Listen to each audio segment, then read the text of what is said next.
Jadi hanya di Indonesia teman-teman yang adanya perbudakan, yang adanya pembodohan, yang adanya main leluhur. Di Yaman tidak ada main leluhur. Berdiri sama tinggi, duduk sama rendah. Itu prinsip di Yaman. Hanya di Indonesia yang ada kastanya yang paling tinggi, yaitu Balawi. Hanya di Indonesia yang membesar-besarkan leluhurnya yang memiliki karama, yang dimana karama yang leluhurnya dimiliki adalah karama perbudakan. Tidak pernah Wali Songo mengajarkan kita karama untuk berbudakkan diri kepada Wali Songo. Tapi pendatang menceritakan dia punya karama untuk membudaki orang Nusantara.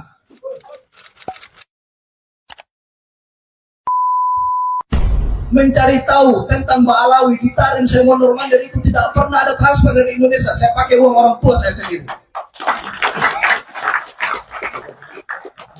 Dari tempat saya sekolah untuk Mondor Mandir itu bukan mainnya 100.000, 200.000.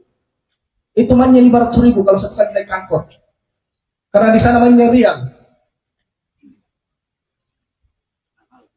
Jadi seperti itu. Kalau Kori kan tiap hari debat untuk beli beras 3 kilo, itu saja beli beras 3 kilo masih ribut sama istrinya. Mana bisa bedakan saya dengan Kori? Saya pakai HP bagus Pak, harganya saja 20 juta. Wow. Saya harus sombong sama Kori. Jadi kalau saya dibilang saya datang berapi-api, saya berapi-api karena saya sudah terlalu benci kelakuannya Ba'alawi. Di Yaman seperti sampah, di sini seperti di sana yang namanya bin Syihab apa segala macam itu kalau jual sayur ya jual sayur. Yang gila tetap dikatakan gila. Kalau di sini yang gilanya dibilang majnun, yang warasnya dibilang bisa gitu dong. Saya temu dengan orang-orang keturunan mereka yang jual sayur, jual gorengan, biasa saja. Kalau teman-teman tidak percaya, beli tiket, beli bisa berangkat ke Yaman. Gitu loh. Jadi kalau teman-teman, oh Mas Yusuf sekarang berapi-api, nanti khawatirnya dikasih uang, terus pindah. Saya sudah didatangi oleh Ba'alawi. Bukan didatangi di Indonesia, didatangi di Yaman Pak. Kamu mau apa sekarang Mas Yusuf? Tinggal bicara saja, ada salam dari Jakarta. Saya bilang saya nggak mau. Seperti itu. Oke. Dan Keimat sangat kenal sama saya, keikhlasan saya. Mudah-mudahan beliau istiqomah percaya sama saya. Baik, poinnya sudah didapat ya bagi penanya tadi. Ada lagi pertanyaan lagi? Silakan. Satu pertanyaan lagi, karena kita terbatas dengan waktu menjelang maghrib dan juga kita ada bekalan. Dan juga kami umumkan bahwa acara puncak nanti kita akan menyambut dari Pak Jenderal Dudung yang akan hadir nanti kira-kira jam 7. Nanti kita akan mengadakan dialog kebangsaan dengan saresehan silaturahmi buka bersama misalnya. Jadi kita sama-sama menunggu beliau kehadiran sambil kita nanti jeda buka bersama. Satu kali lagi pertanyaan, silakan. Oh ya, silakan. Nanti ke depan dari PBL. Monggo. Assalamualaikum warahmatullahi wabarakatuh. Waalaikumsalam. Langsung singkat saja, saya perwakilan dari teman-teman Pekalongan, gudangnya Ba'alawi. Pertanyaannya gini, seberapa tidak dihargainya Ba'alawi di Yaman dan seberapa dihargainya Ba'alawi di Indonesia, dan kenapa alasannya seperti itu? Singkat, padat, supaya masyarakat tahu, karena masuk ke PBL ofisial. Oke, silakan. Di Yaman itu memang pernah ada yang namanya dawir. Tapi di tahun 2000, di tahun 1990 sampai ke atas dan seterusnya sampai tahun 2000 itu pernah ada dawir, pernah ada pembodohan yang dilakukan seperti yang ada di Indonesia. Dan saya punya videonya, kalau mau nonton saya kasih tonton di sini. Saya wawancari orang-orang Badui, didatangin di atas gunung mintain kambingnya, nggak usah sholat nggak apa-apa, yang penting kalian muliakan durian Nabi. Setelah Ali Abdullah Soleh mengambil Yaman itu dijadikan satu selatan dan utara, maka runtuhlah mereka punya kekuatan. Jadi kalau bertanya Ba'alawi di Yaman kok bisa tidak terkenal? Memang tidak terkenal. Di sana itu tidak ada yang namanya Robitu Alawiyah atau Alawiyah, nggak ada. Yang ada di sana itu ya bin Hafid, terus bin Sihab, terus apalagi Al-Juhri, apalagi itu pemimpin-pemimpin Al-Atos, orang komunis semua. Jadi di sana itu nggak ada apa-apanya. Umar bin Hafid sendiri itu hanya berkuasa di dalam pondoknya. Yang lebih lucunya, orang Nusantara lah yang mengiklankan Yaman sampai sedemikian populer sekarang yang kita lihat ini. Gitu loh. Seperti bilang di Tarim tidak ada aspal lah. Saya punya videonya, saya lihat di TikTok. Ini aspal. Mana yang sekolah S2 ke luar negeri itu? Saya punya semua buktinya.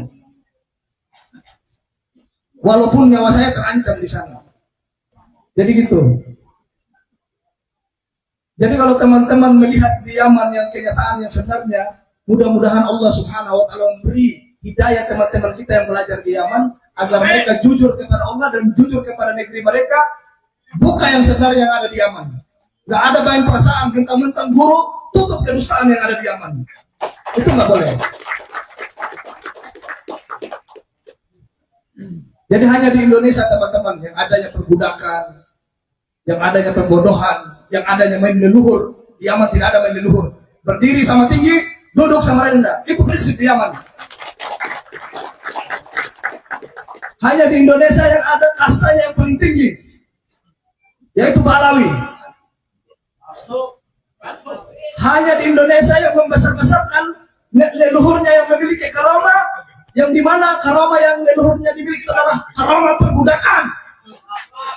Tidak pernah Wali Songo mengajarkan kita karamah untuk berbudakkan diri kepada Wali Songo. Tapi pendatang menceritakan dia punya karamah untuk membudaki orang Nusantara. Itu kita harus garis bawahi. Harus rungkat. Gak boleh nggak? Kalau mereka mau jujur, kembali duduk sama rendah, berdiri sama tinggi, bertobat kepada Allah, ngakui dengan dunia Nabi, kita hidup bareng-bareng. Tapi kalau selamanya mereka merendahkan orang Nusantara, kami dari bagian timur tidak akan bisa diam. Orang timur agama itu nomor 2, tapi jangan coba main leluhur di negeri ini. Makanya orang timur mendapatkan nomor 1 toleransi terbaik di Indonesia ini.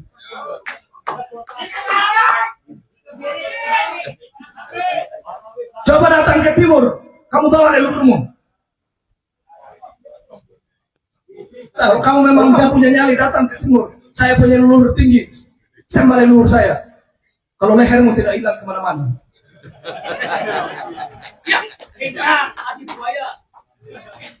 Itu dari saya teman-teman. Sebenarnya ini cuma 1%.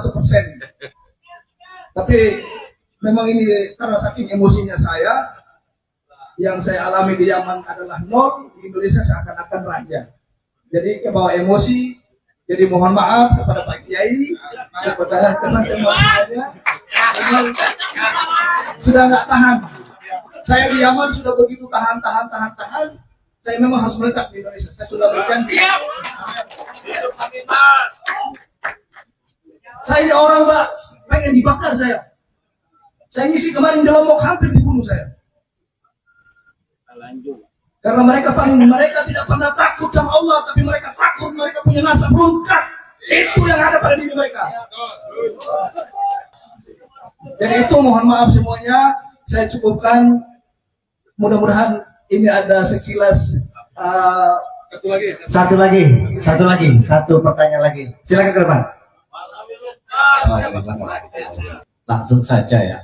Kita dibelalakan mata kemarin oleh Kiai Haji Muhammad Sukarno SHMH bahwa selama ini ternyata secara konstitusi para kabin Dobolowi itu ya tukang dobol kan, bahasanya Al-Kadab, kalau bahasa Jawanya kan dobol. Saya orang Jawa yang bahasa Jawa. Itu ternyata masih WNA, artinya bukan pribumi. Kalau dari DNA-nya kan sudah bukan orang Yaman. Dan secara kultur sebenarnya Pak Alwi ini di Yaman itu pribumi atau juga sebagai pendatang? Biar kayak Rohingya nanti. Baik Pak, itu ya teman-teman, di Yaman itu suhrawan istifadah, bahwasanya Yaman orang Ba'alawi ini adalah pendatang dari Irak dan Iran. Mereka bukan penduduk asli Yaman. Mereka juga imigran yang datang ke Hadramaut. Mereka itu datang pada dua tempat, di Hadramaut dan di Sokdan, di Shimal dan di Hadramaut, di Janub. Kalau tidak percaya dengan omongan saya, tanyakan langsung ke Al-Irsyad. Orang Al-Irsyad itu adalah orang watonnya Yaman. Kalau nggak percaya, tabayun ke mereka. Jadi kalau Ba'alawi, apakah Ba'alawi itu keturunan Yaman asli? Tidak. Mereka juga pendatang yang ada di Hadramaut. Dan ini juga garis bawah buat kita teman-teman semuanya, Yaman dengan Ba'alawi itu tidak ada sangkut pautnya sama sekali. Saking perhatiannya Yaman terhadap Ba'alawi, mereka bikin tawaf di kuburannya Nabi Hud. Orang Yaman mengingkari itu sampai kirim surat ke Umar bin Hafid. Apa ini bikin tandingan tawaf di Tarim? Sampai sekarang tawaf itu alhamdulillah sudah tidak dilakukan lagi. Menunjukkan perbuatannya Ba'alawi, orang Yaman sendiri tidak setuju. Saya saksi mata. Jadi seperti itu. Sudah jadi pendatang di Yaman, terus datang lagi ke Indonesia. Indonesia sok mau jadi berbuah. Menuduh kita mengadu domba, tapi kita menciptakan laskar selama ini tidak pernah ada pembunuhan. Mereka menciptakan laskar, mati di mana-mana orang Nusantara dibikin. Mana pengadu domba itu? Kita atau mereka? Mereka. Orang Nusantara bela Rizik mati. 5 orang. 6 orang. Jadi gitu. Jadi tetap kita berjuang teman-teman, mudah-mudahan tidak ada manfaatnya.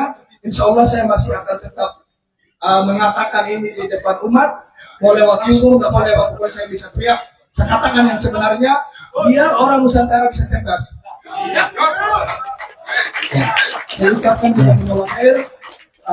Pada tafadhal Syekhuna Al-Fadil Syekh Imaduddin Hafidhullah Ta'ala, mudah-mudahan beliau Terima kasih. bisa menanggi umurnya dan sampai tuntas tentang Ba'alawi ini, sampai lengkap